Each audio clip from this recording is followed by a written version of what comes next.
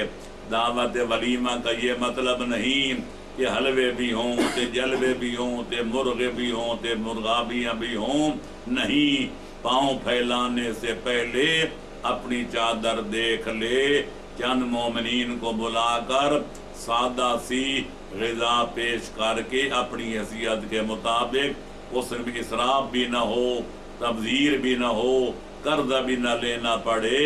اپنی حیثیت کے مطابق چند مومنین کو، چند مسلمین کو بلا کر دعوت کا اہتمام کر دینا چاہیے،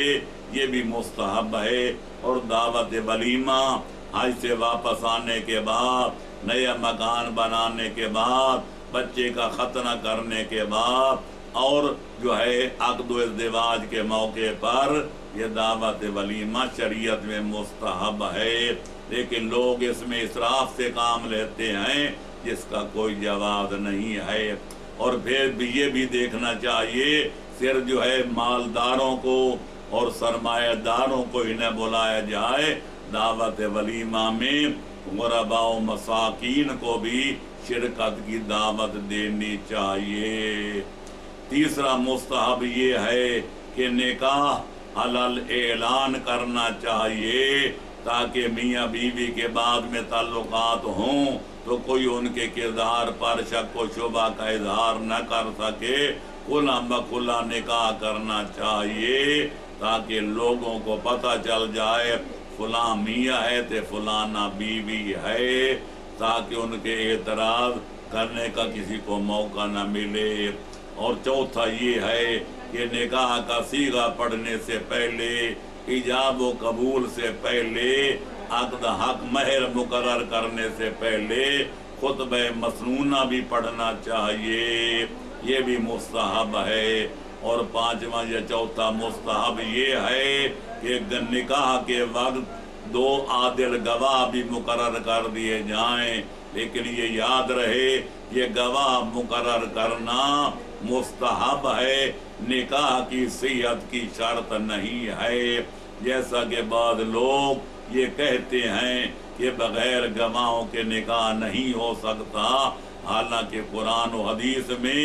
نکاح کے شرائط میں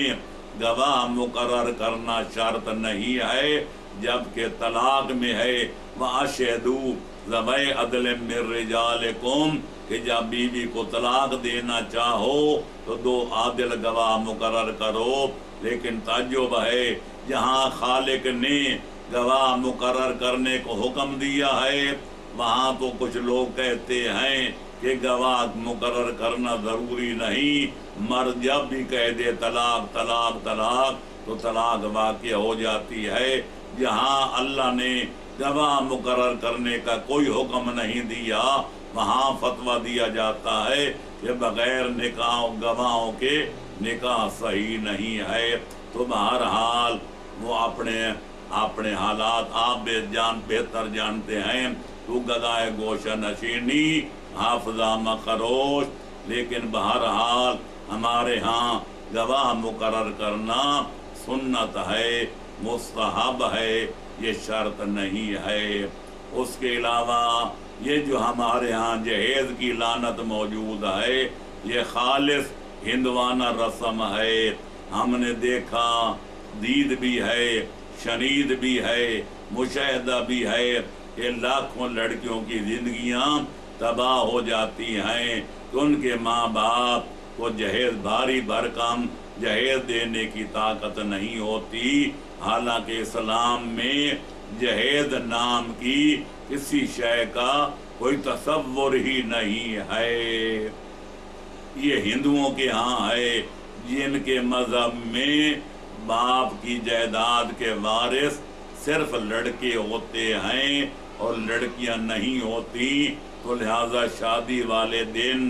ان کو جہیز کے نام پر اپنی حیثیت کے مطابق بہت سارا ساز و سامان دے دیا جاتا ہے، اور پھر لڑکیوں سے کہا جاتا ہے کہ اپنے بابے کے گھر سے